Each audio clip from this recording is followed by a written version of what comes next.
Hi there. My name is Emma, and in today's video, we will be looking at the IELTS, which is a test that ESL students take when they want to immigrate to certain countries, such as Canada, Australia, England. It's also a test some universities require students take. So if you want to study at an overseas university, you may have to take this test.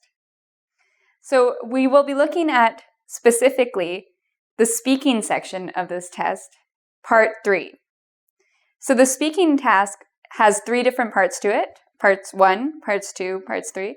We will be looking at part 3. Okay, so first I will explain what happens in part 3 of the IELTS speaking test, and then I will look at some tips on how to do well, and also things you should not do. So let's get started. So first of all, it's important to know how long this part of the test will take. It takes between 4 to 5 minutes. Okay? And it's different than part 2. In part 2, the student is expected to speak for about 2 minutes, and there's no interruption. In this part of the IELTS, it's more like an interview. The examiner asks you some sort of question, you respond, they ask you another question, or they might ask you to go deeper into the first question. Okay? What types of questions are there? Well, sometimes they'll ask you to predict something, to analyze something, to compare. They might ask you to give your opinion. Oftentimes, you're looking at the future as well. So, for example, what sports do you think will be played in the future? Okay, so often future questions. So part 3 is based on a theme. In part 2, you're given something to describe often. It might be a historical building. It might be a teacher you really liked. It might be an object precious to you. Part 3 continues from part 2. So whatever you talked about in part 2, you're going to talk about in part 3, but at a more abstract level. So what do I mean by this? Well, if in part 2 you talked about your favorite teacher, in part 3, you might be talking about education. You might talk about how it is different today than it used to be. Okay, so you might be looking at education.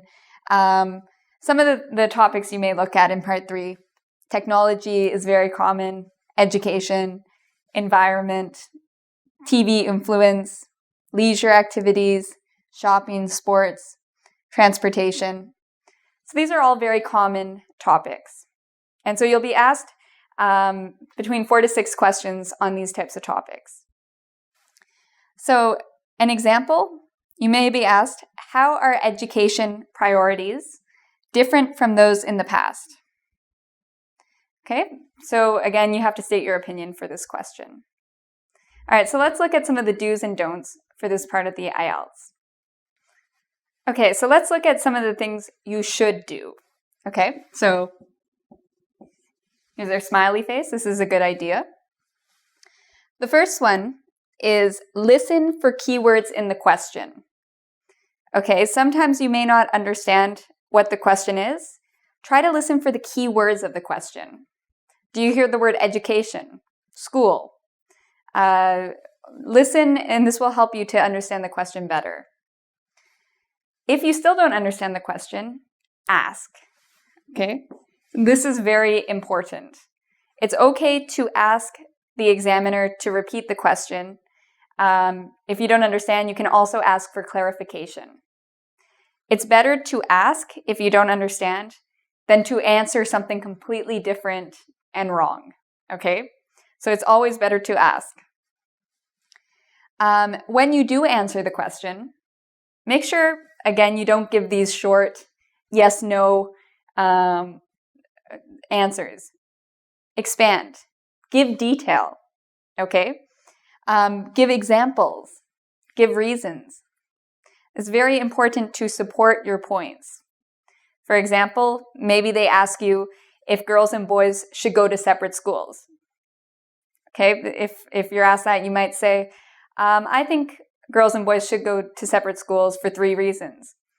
First of all, girls learn better when they're separated from boys. In my own experience, when I was a student, I was always distracted by boys. So you see what I mean? Give details, give examples. Stick to the topic. This is very important. If you're asked about education, talk about education. Don't talk about your pets.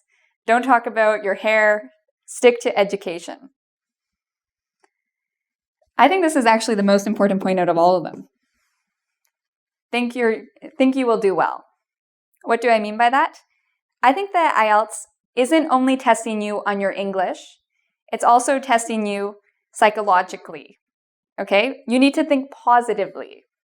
You need to think you will do well. If you think you will do well, you will definitely do better. Okay, another point, it's important to build vocabulary before you do the IELTS.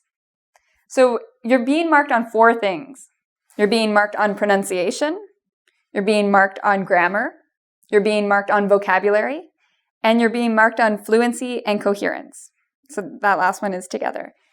So these are the 4 different areas you're being marked in.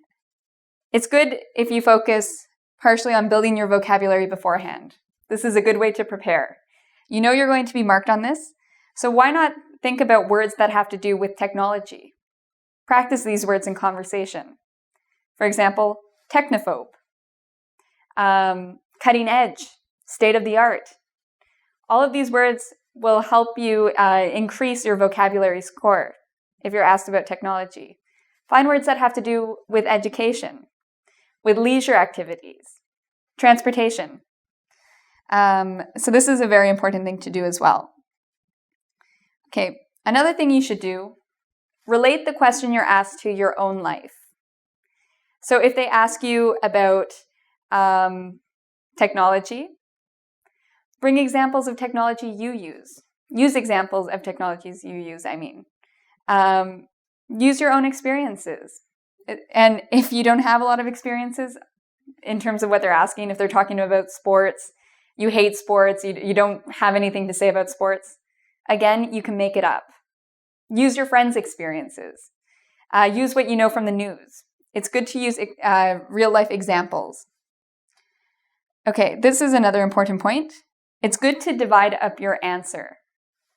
Okay, so when they ask you a question, instead of just getting right into it, you can say, there are 3 ways that such and such works.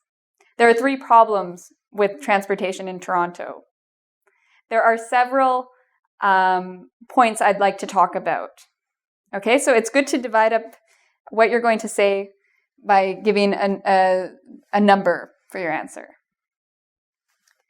Another good thing to do is this part of the IELTS often requires you to use modals. So what are modals again? Can, could, may, might, should. These are modals. You're going to be using them in this part of the IELTS. So brush up on that. Okay, practice using them. For example, maybe they're asking you, who makes the best teachers? You could say, parents may make the best teachers. Okay, so use modals. Also learn opinion expressions. So don't just keep saying, I think. Use something else. If you ask me, in my opinion, it seems to me that, it appears to me that. These are all good expressions to use. I think is a little bit boring. Okay?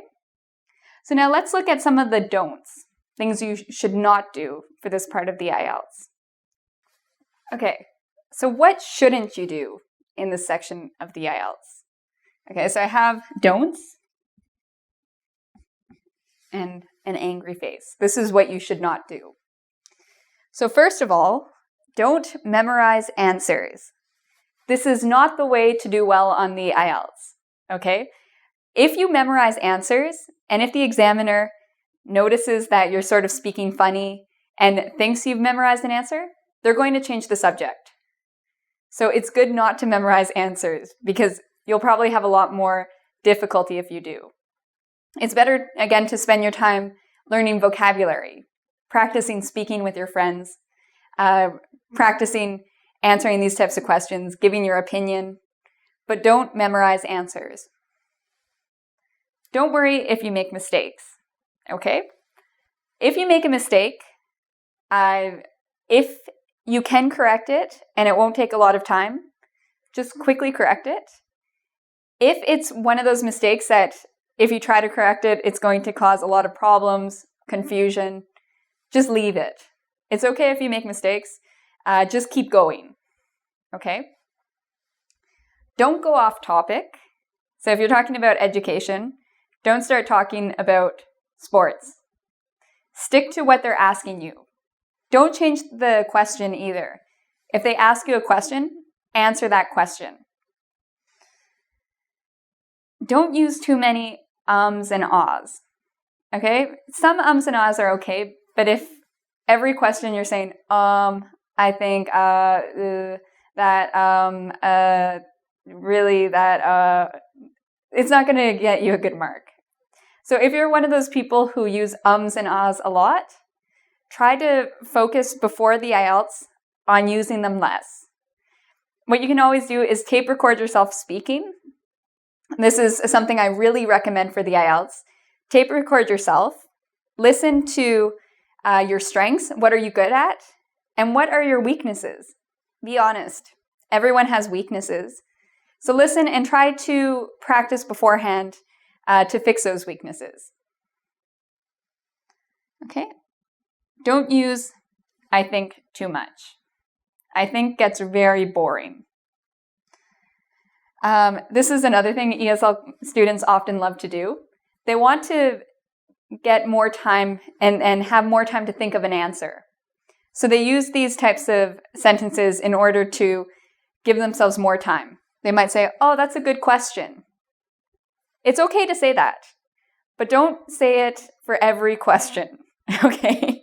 If you need to buy that much time, don't just keep saying, oh, that's a good question. Yeah, that's an interesting question. That's a good question. It's not going to help your mark. If you use that, use it once. Okay, don't worry if you have an accent. We all have accents. It's okay if you have an accent. In terms of your pronunciation mark, the main thing they're looking for is that you speak clearly and they can understand what you're saying. Okay? I think I said this twice. Yes. So this is a very important point. I wrote it here twice. Don't worry if you make mistakes. Okay? Treat this almost like a conversation. It's good to support what you're saying. It's good to make clear arguments. And so don't get too worried about this section of the IELTS. Practice is the most important thing. Practice giving your opinion to your friends, to your family, to anyone who will listen to you. Practice in English. And if you want to see some of the questions you may get, come visit www.goodluckielts.com. This site is wonderful. It has many good tips on how to do well on the IELTS, and it also has good practice questions. So maybe do some of those practice questions and tape record yourself while you do them. Okay? Another thing you can do is you can come visit us at www.engvid.com. We will have a quiz there that will check to make sure you know how to do your best on the IELTS. Okay, so until next time, good luck on the IELTS. I know you're going to do great. Just practice, take a deep breath, and you're going to do fine. So take care, and until next time.